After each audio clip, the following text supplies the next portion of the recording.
ladies and gentlemen, boys and girls, children of all ages, welcome back to the old family farm here in Farming Simulator 19 with myself, CWATTYESO, and of course, the farmer we are following, Delores Flofflebotham.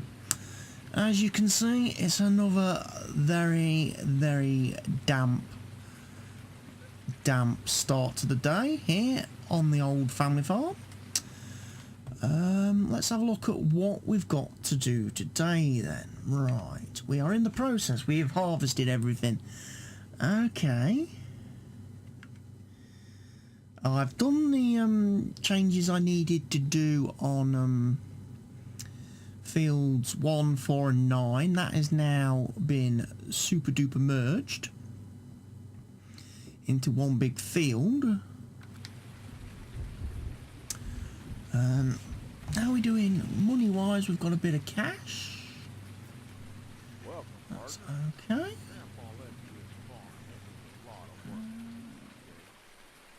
Drop the snow. We'll leave it at 8 times speed for today. We're going to be power harrowing, which is probably why I've got this parked here.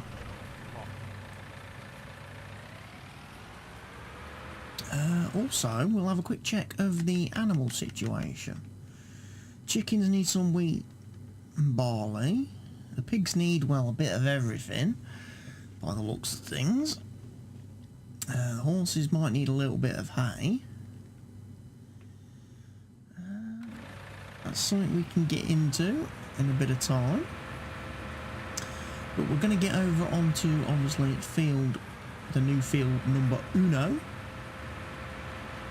which is going to be our biggest field.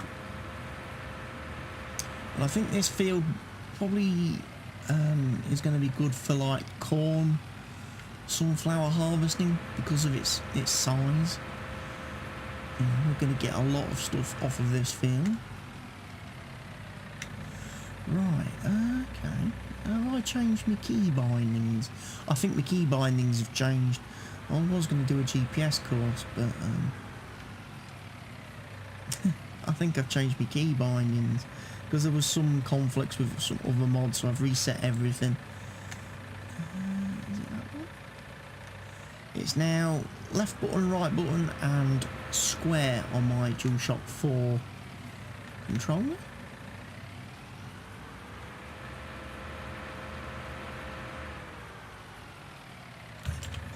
Still need to go into here though to do everything I want to do. I mean, I could have just loaded up, of course. There has been some updates to the guidance steering mod, but I'm not currently employing those updates. I haven't actually downloaded the newest version yet. And I'm not sure when or if I will get round to doing so. But anyway, we're driving through. We'll get this power harrow quite quickly with a bit of luck. And then we can move on to some of the other fields. Obviously this is the one we've just created. I've not yet replanted the grass around the outside. I'm not sure if I'm actually going to. I was thinking about that. I might leave the grass around this field just so I can get a good idea of where the field edge is. I might put a little bit in along that top bit, but I'm not going to plant any down this edge here on the right hand side. I'm just going to leave a little bit of a headland around the field of no grass. I appreciate I haven't done that on that far side, but that can soon be done with the terrain tool.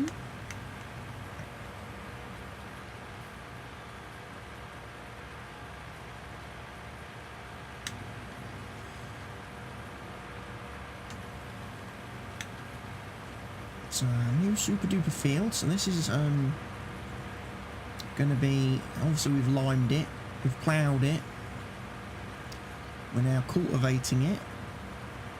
We haven't fertilised it, so we will need to spray this field as the crops are growing. The other fields, again, I would like to think,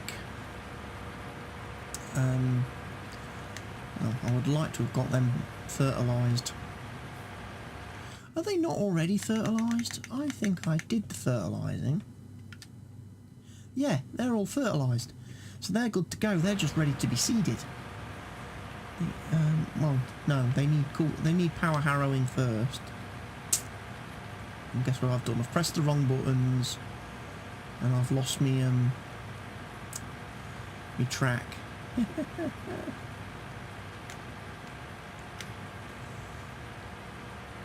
let's do it again. There we go. Silly me. Why did I change? I think I changed the key bindings because I was having issues with the auto-loading trailer on a different save game. And the mod author of that mod has actually implemented some scripting changes to his mod to do with key binding, so it actually does give you warnings if you've got stuff bound to keys that mod uses, and recommends that you change them. Hence why I think I've done that. And this course has shifted now, which I'm going to have to just whiz back down here now, get that little strip. Look, it's going to take me a while to get used to pressing a different button. I've not been using the guidance steering. I've been doing a lot of, obviously, Fenton Forest recording this week in real life, because obviously I've got this series scheduled out quite far now. So I'm only recording Old Family Farm at weekends, and during the week I'm recording Fenton Forest. But I've not been using it in the Fenton Forest series. I've been tending to use Courseplay more in that because of the field sizes. Oh, I've done it again, I've clicked the wrong button. So yeah, I've not got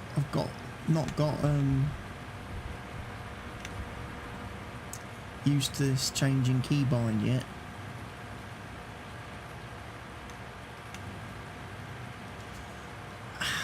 And it's going to take me a while to get used to it, because as I say, it's much more easier for me to turn on and off the GPS using the left button, right button, square, which is what I'm used to, then left button, right button and the share button.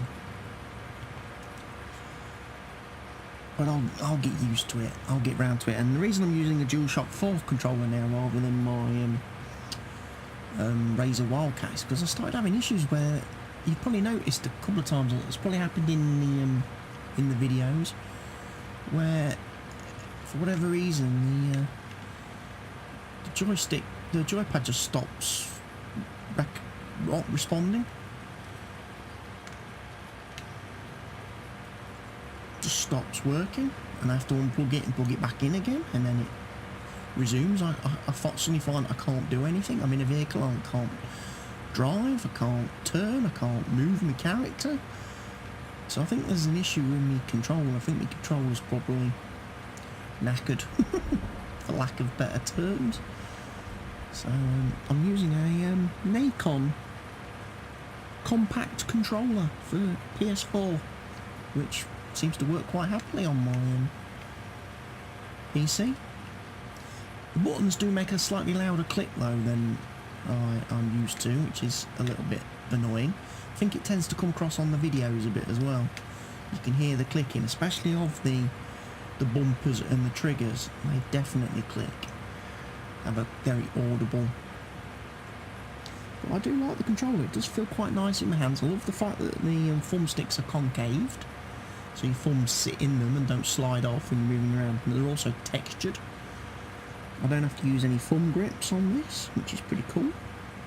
And so far, the joypad seems to work. I bought two actually recently. I got one from my PS4 anyway to have plugged in, because my DualShock controllers that I got when obviously I bought my PS4 when I pre-ordered it before launch. I also pre-ordered the extra additional controller. I've got a red controller and obviously the black one that comes with the console. They're obviously quite a few years old now and the batteries are probably not as good as they used to be. So playing wirelessly is a bit of an issue, so I've gone for a wired controller now. And I went with the Nikon Compact because it does fit quite nicely in my hands. I've got small hands and it does feel really nice and comfortable in my hands. And I really like the feel of the controller. So then obviously when I started having issues with my Razer one whilst playing this game, I tested the Nikon, see whether it was PC compatible, and it was. So I ended up buying another one, a secondary one, and this one's got a transparent case on it, so you can see all the inner gubbins and workings of the controller. And it's also got some nice blue lighting. It looks really fancy when it's lit up. You can have it cycling the lights. You can have it like doing a breathing pattern. You can have it like flashing. You can also change the brightness. Very nice, and it's done by buttons. No software needed. It's all done by buttons on the actual controller. Very nice, and they're quite cheap as well. They're on Amazon, and they're like $24.99, which for a officially licensed, they are officially licensed by Nikon. They come with the PlayStation licensing. They're a lot cheaper than a DualShock 4 controller, which are obviously now sort of like £50–60 to buy new. Even on places like Amazon and that, they're not cheap to buy new. So to get these wide ones, and they come with like a 10-foot cable, so you know you can sit quite a distance from your console or your computer. I thought $24.99 was not bad at all, and it's got all the functionality. It's got the touch screen, it's got the share buttons, options, everything. Works brilliantly. I really do like it, and as I say, it works on the PC. Just plug it in. Doesn't need any special drivers or anything. It's just detected and go, and it works in farm sim. So that's a win. Hats off for me. Yeah. Well, wet. Why does it always rain on this map? It doesn't rain on any of the Giants maps. I think I had it rain once when I played Estancia Lapacho. I've had it rain once during my Fenton Forest series thus far, which really caused me an issue. I saw the forecast just as I was coming to the end of one day, and I thought to myself, I had a field that needed harvesting, and I was going to leave it and harvest it in the following day, and actually incorporate that harvest into the next video of the series. But then I looked at the forecast and thought, if it's raining after I've fast forwarded through the night, I'm not going to be able to harvest that field, and it will wither on me. So I ended up having to harvest it off camera that night to avoid the rain. And that was kind of like my I called it the Manic Monday episode of my Fenton Forest series. But it's nice to be back here on the old family farm with Delores, who looks as pretty as ever. Look, obviously it's nice to get back to these slightly smaller fields and slightly smaller equipment, and seeing what we're going to do on this farm to progress things. We've got the extra fields. All is good. All is well. I mean, I probably don't need to worry too much about disabling, because obviously the guidance steering gets turned off anyway when you steer the thing. It's really just making sure I press the right button when I reach the edges of the field to start it, and don't keep cancelling me calls. Yeah, this is going to be nice, and I can't wait to see what we get off this field in terms of yield and that.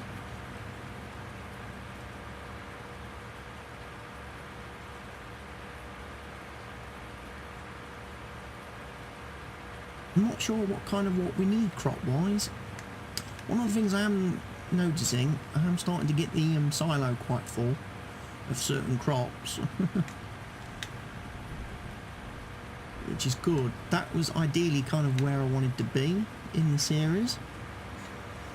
Once I've got the silo full with each of the individual crop types, I can use those crops to obviously feed the animals, and then everything else we pull off the fields we can just sell then from that point until we reach a situation where the silo is empty. Once we've emptied and exhausted all our stock, then we have to start refilling it again. But once we've got the silo full, there will obviously be a period of time where everything we pull off the fields we can just sell, which will go very nicely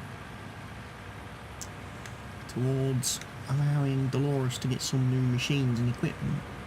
Now we are sitting on $71,511 at the moment. I did remember to change the prices back today. Now let's see if I remember to change them back when I do my next Fenton Forest recording, or whether that will be still in dollars instead of euros.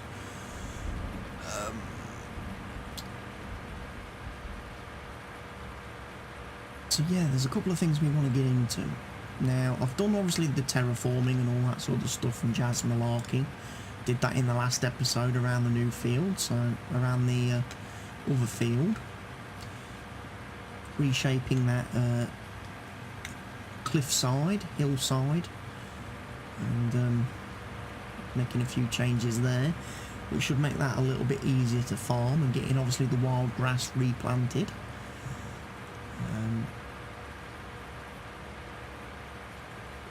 As I say, ultimately we would like to get that just as a grass field, just so we could start getting into the producing our own hay, producing silage, all that sort of stuff, because obviously we would like to get some cows in our cow pen at some point. But at the moment we would be too heavily reliant on having to purchase bales and stuff from the farm shop, the store, to look after them, which would be very, very expensive.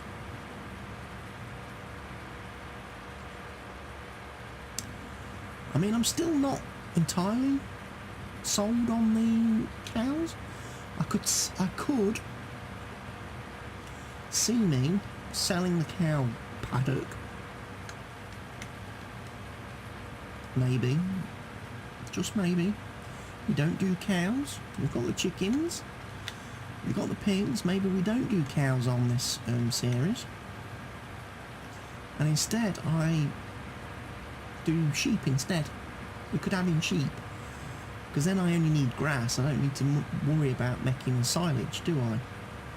So my little silage bunker wouldn't really be used for anything. I could probably get rid of that then.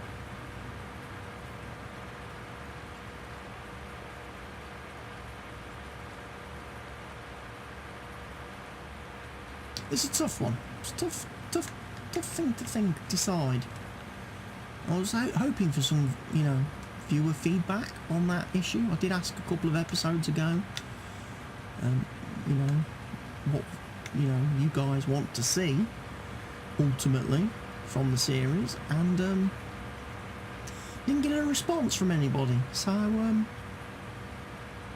yeah, I may just make the executive decision to remove that cow pen myself, sell it off, get rid of it, and in its place put a sheep pen and produce some much larger sheep, produce wool, because I can feed the sheep bales of hay at the moment. That's not going to be a problem.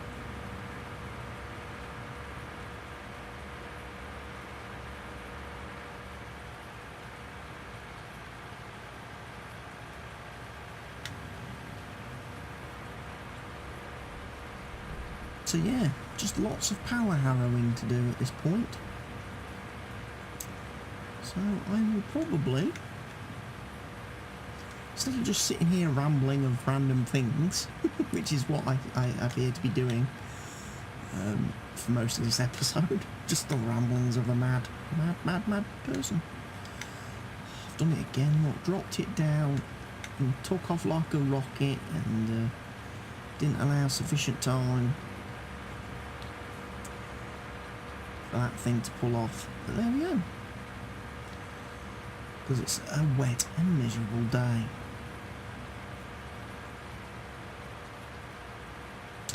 Yeah, we're not going to bother doing that field like that. We'll do that field properly. We'll change the course for that field. I'm not going to muck about. So these fields have been fertilised. I have come round and sprayed the fertiliser on. Obviously, one of the things we can possibly look at doing in the future with a field depends on how quickly we get it. Honestly, how quickly the animals, the pigs, produce slurry and how much slurry we've got. Whether I use the tanker over there to actually slurry spread a couple of these fields, maybe in future, make a few natural. You know, there might be a market for that. People who want to buy crops that haven't been chemically enhanced in any way. That would also mean having to do the seeding with a seeder that doesn't fertilise or apply fertiliser during the seeding process.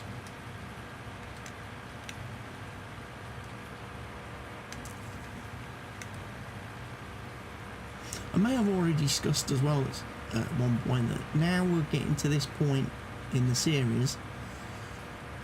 I think this is episode 28. Then obviously we've made some expansions, we've bought some new fields and that. We've been using this equipment, these ploughs, this power harrow for a while now. And obviously we only just recently got the cedar planter, the 5.4 metre one. But I am thinking that for jobs like this, the cultivating and that, we may need to start upgrading to bigger machinery, much bigger machinery, you know, just so we can get this sort of stuff, jobs like this, turned around even quicker. I know the power harrow is quite a fast machine, and obviously I can burn through these fields quite quickly with it, but obviously having a machine that's twice as wide, 3 times as wide, would make this process even quicker. Problem with that is obviously horsepower requirements then start to go up quite considerably, and we need bigger tractors, and that's not something we really have a lot of. I mean, obviously one of the things I could do,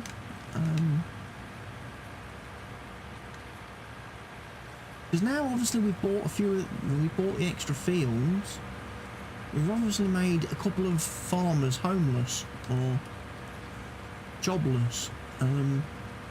Maybe their farm hands are now kind of like, we're kind of unemployed. And I wonder if I should maybe offer them the chance to come and work for me.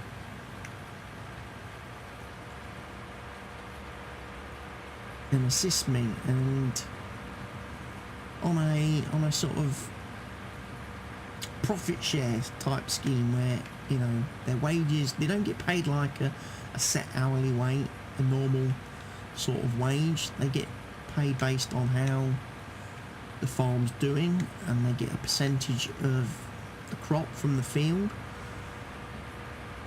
and maybe do things that way.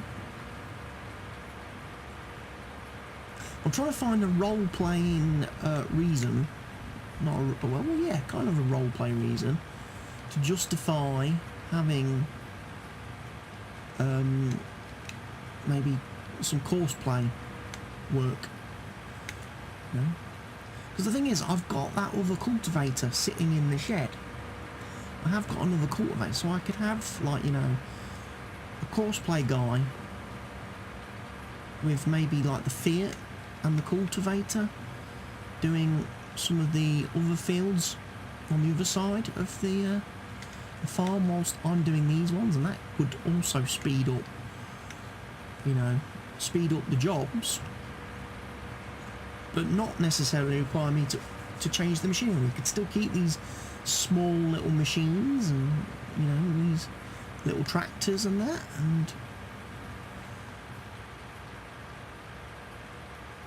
and plus it might look a bit more interesting when we're doing things like maybe fertilising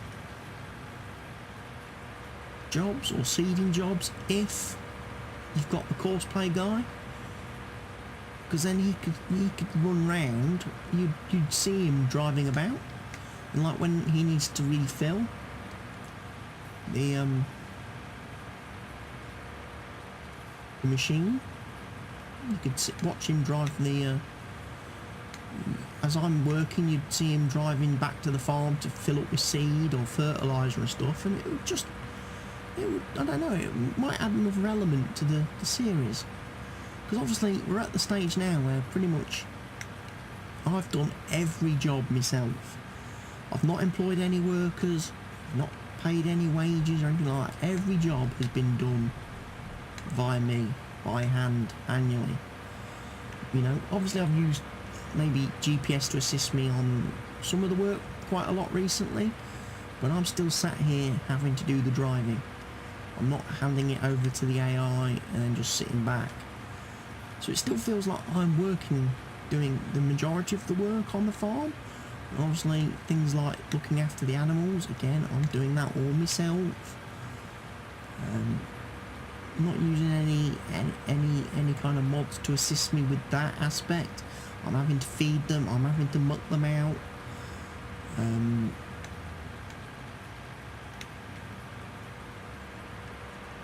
all that malarkey.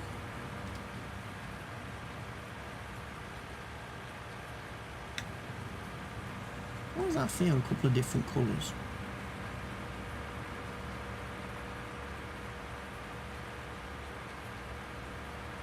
It looks like it's got different textures on it to me, that field.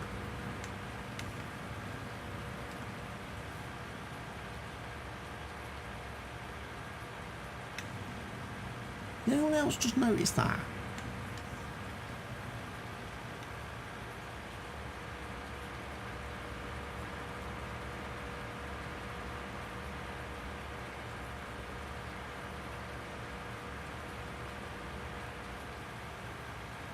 Yeah, it does. The straw texture definitely changes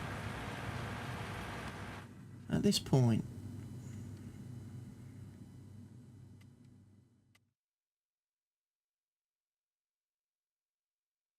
And the reason for that is I forgot to fertilise it. I was probably working north and south, and basically I've driven down here with the fertiliser spreader, got to the end of the field here and gone, job done, and gone off on my travels to do the other fields, and I forgot to finish fertilising that field. Yeah, there's another mistake I've made. Oh dear.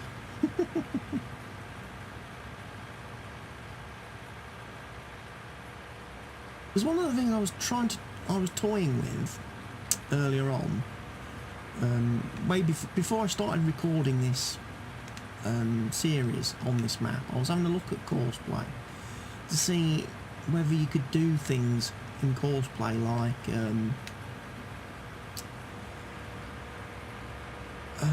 set it up so like it would cultivate this field and then automatically go and do the next field and then the next field. If I created a course for each field and then loaded them and merged them together, whether it would actually sort of do that, and apparently it doesn't. It just seemed kind of crazy that it doesn't allow you to do that, because it's not like the tractor's got to drive miles to get to a different field. these fields are all right next to each other. The start and stop points are so close to each other that there's no way the tractor should get lost or confused about where to go once it reaches, say, the end of this field, why it doesn't hop over, say, onto the next one, and vice versa. And it's the same with the seeding and fertilising aspect of it. I thought to myself, you should be able to really be able to do that. If I load the course, and I've got the one, like say, refill course running down the middle of all 3 fields, there's no reason to me why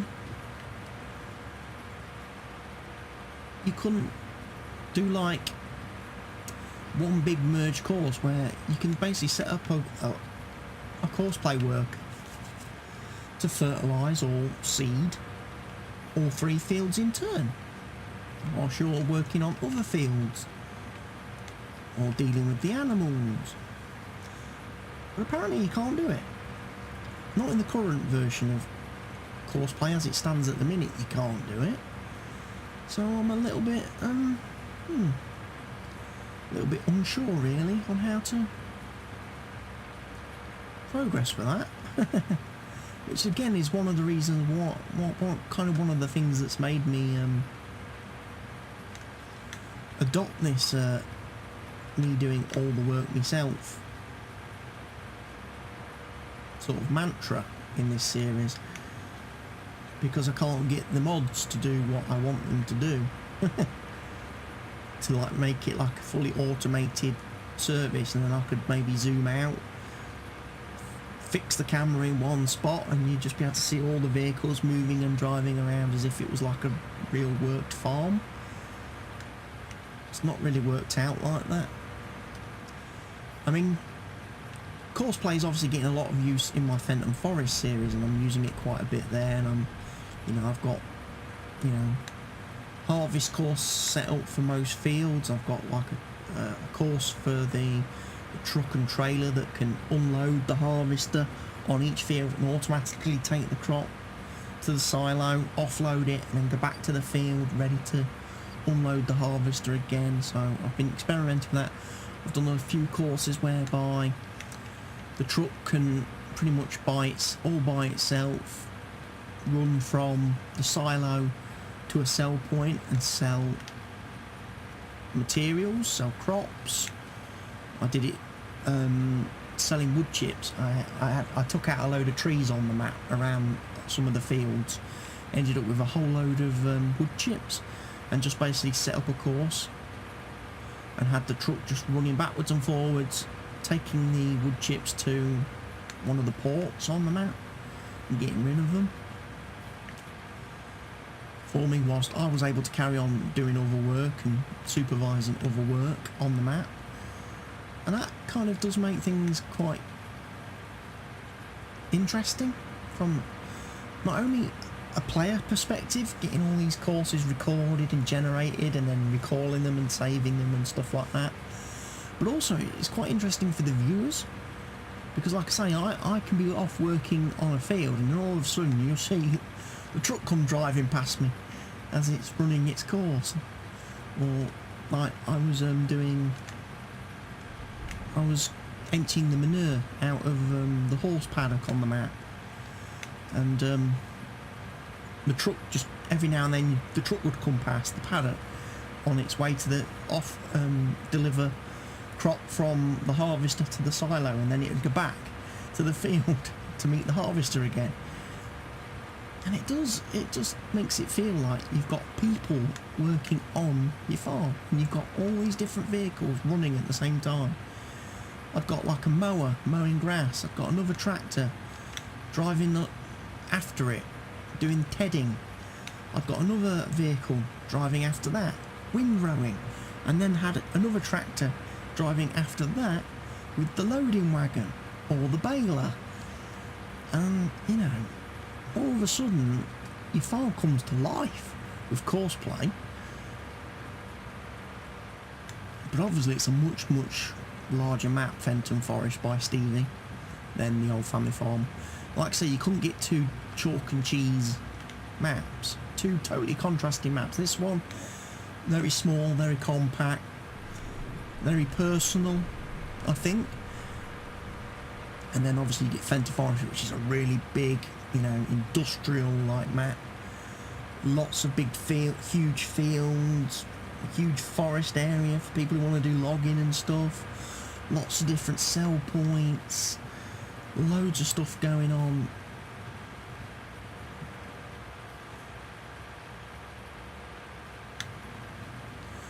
But some people do, I've seen a few comments from people saying it does seem a little bit sterile, the map. But then again, that could be because it's built off of, obviously, the Felsborough base map. And uses a lot of the assets and textures from that, rather than its own custom assets and textures. Like I say, this is the first time I'm really playing an American map. This is the first American map I've played in FS19, because obviously Estancia Apache was South American. Fenton Forest is my first European map that I've played on. Marwell Manor, Mercury Farms, I guess they're UK maps, or are designed or supposed to be UK maps. I don't know. Don't know if Mercury Farms is, or whether Mercury Farms is just European. Because I've not spent a great deal of time on that. Jones Dairy Farm that I've played as well, that is definitely sort of Midwest American setting. All the buildings and that. It's quite nice. I have actually got a mod pack installed now on this series. I'm not sure if I'm going to be able to use any of it. It depends if I suppose it depends if I sell that cow pen actually.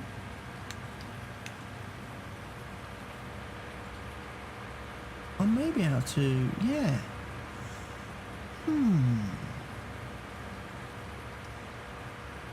I'm sure the mod pack's got like it's got US sort of themed buildings and stuff, placeables. So let's bring it up quickly. Let's show you. Animal pens. So obviously we've got one of those at the minute. We could get rid of that.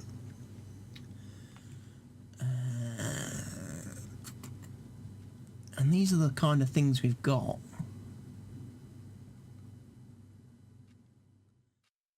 Big barn, sheep barn, does 80 sheep.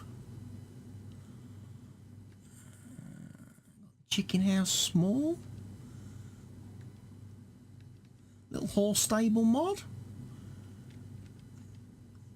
80 sheep. See, that's probably, something like that's probably not a bad thing.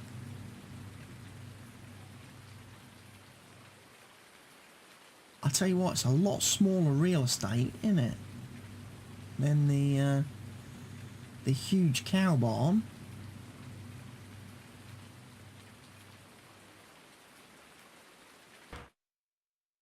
Only 30,000 as well. I think there's a whole bunch of decorations from the mod as well. We can look at.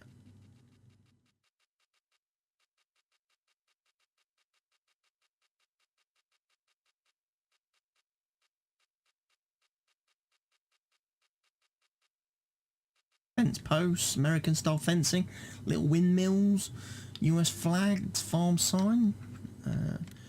Not sure. Does it have its own custom sheds? I think it might have a couple.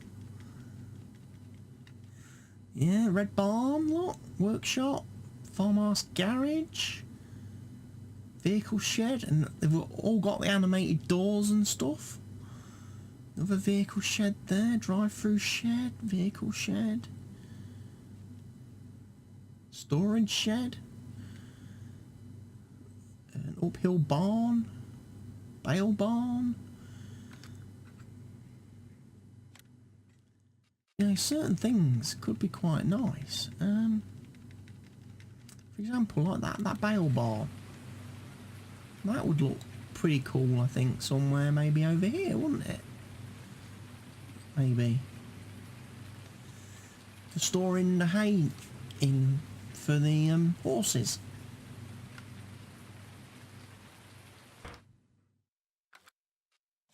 got the farmhouses, and I think they've got their own American style farmhouses. I don't need one of those, however, because we've already got and I think they even do their own like hayloft, silos, silo extensions, tower extension.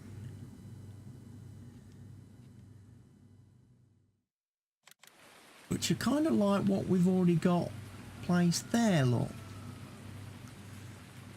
But I could probably use it with my own silo.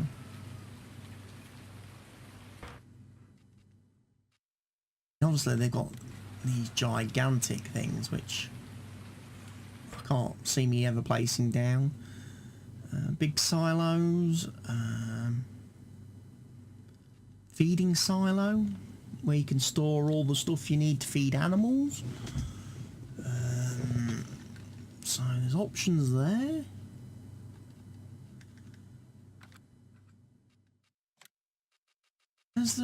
Was there anything in here?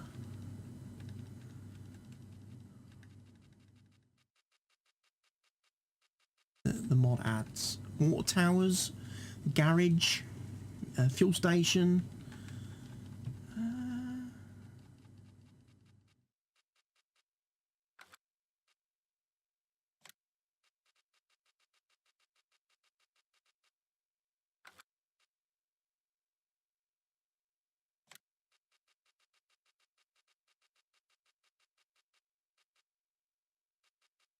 I could have sworn it had things for like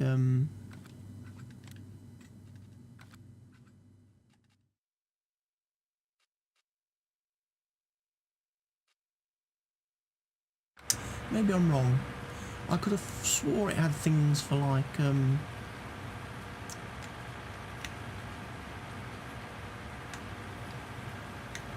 manure and stuff like that as well.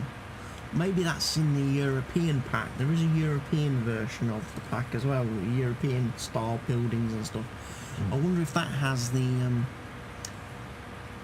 like things for putting in for like manure storage, slurry pits, things like that. I don't know.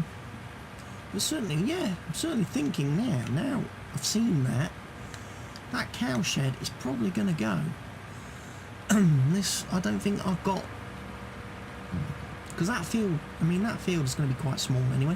It's not going to produce a ton of grass for me to realistically do cows, not to produce grass, hay, silage, you know, for TMR purposes. So maybe we do sheep instead. Sheep would be a lot easier for Delores to manage and maintain. Keep the pigs out if you like our manure and slurry generators. I know we lose out on obviously milk sales, but is that a bad thing? I don't think the dairy pays us a great price for pays a tremendously high price for stuff like that. Does it? Dairy. 1,000. Bay hay and feed offers a little bit more. We can sell it a little bit higher at our own shop, but again, the prices aren't amazing. None of the prices are really amazing on anything.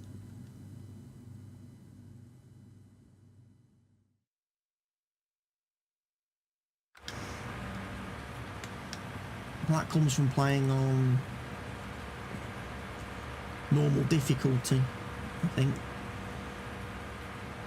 On such a little map, the prices are really constrained. One of the reasons why it's taken us so long to make any sort of money, and why our biggest profit to date has come from horses. Really, the horses are the big thing. Working them every day.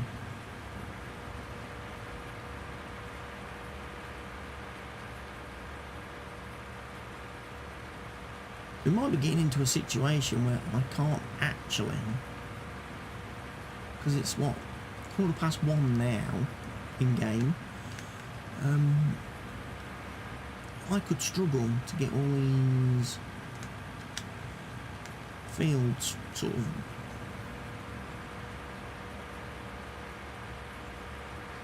harrowed and seeded in a single day. We might have to start staggering.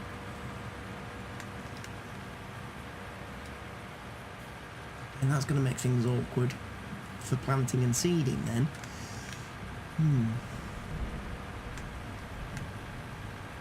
Like I say, bigger talk. We might even, maybe for a little while we lease a new machine. Like a day like this where we've got all the fields to do. We could probably do with maybe leasing and hiring a bigger cultivator.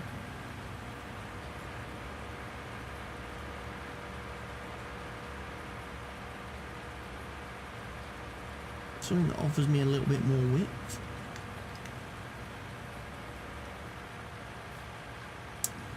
What have we got in the store? Let's have a look. Cultivators. Harrows, there aren't any bigger ones yet. You know, 4 meters is the max. Disc harrows, 6 meters, 180 horsepower.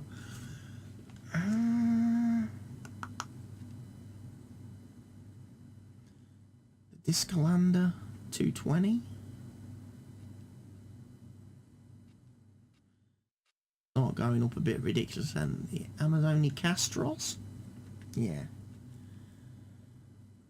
We don't have the horsepower for anything like that. Cultivators, let's have a look. 6 meter, the horse, 300 horsepower. Nope. We won't get away with one of them.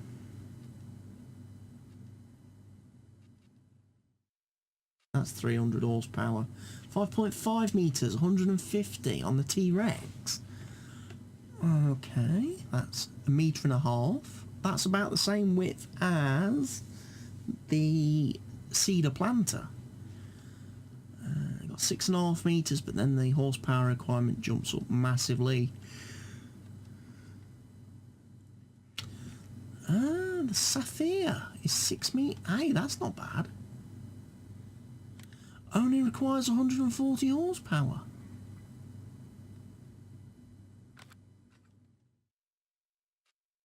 It's not very expensive. That's a new mod. That came out yesterday, I think, on the mod hub.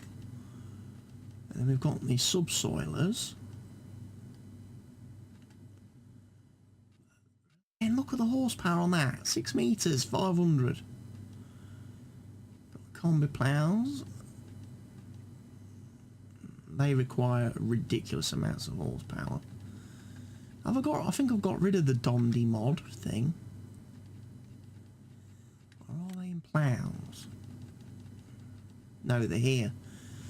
But I think they're broken because missing function plow in the XML. I've had a look at these mods and I'm not sold on them. Plus, the horsepower requirement is absolutely ridiculous. Look, 700 horsepower for a 6.5 meter subsoiler. You're having a laugh, mod maker. You are having a laugh. Simpers, but again, horsepower requirements on those is ridiculous. I don't think they've been readjusted. Whoever converted these over from FS19 hasn't reworked the horsepower. You know, if that's 4.2 meters,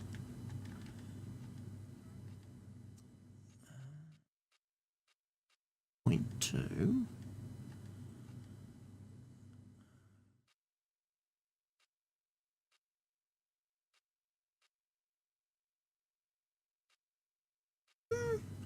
Well, 4.9 is 300. So that's probably not too bad then. I think some of these are a little bit high.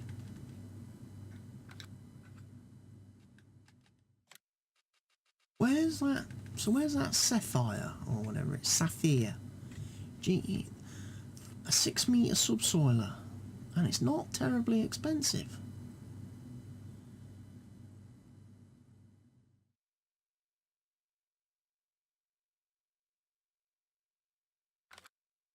I think I'm going to invest in one of those.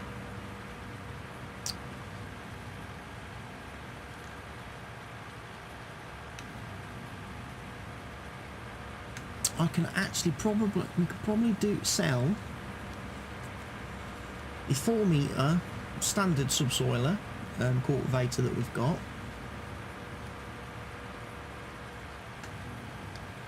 In our garage. Let's go back to it. It's in here somewhere.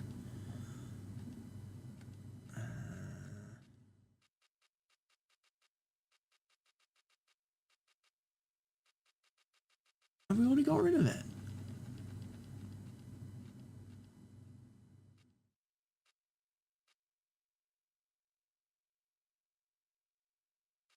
Oh, it's that one. The Laumetris. 4 metres. I've never used it, you know.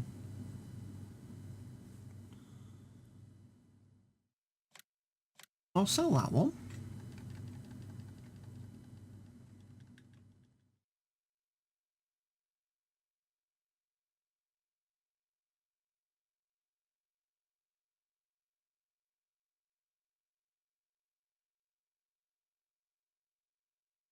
That's the biggest bucket we've got, isn't it? I'd need a wheel loader to get a bigger bucket, or the telehandler. I think. I don't think there is any bigger buckets yet for the front loader. That's small. Small. 1718. Yeah, the front loader buckets are definitely. Universal shovel. Can't pull that on anything else, sadly. Nor that. Nor that. Telehandlers, they have a big bucket somewhere. That thing is huge. I can have it for a telehandler or a wheel loader, but sadly not a front loader. Can't have that for a front loader. Skid steer loaders, they've got big buckets, but not terribly effective. JCB shovel, 1200.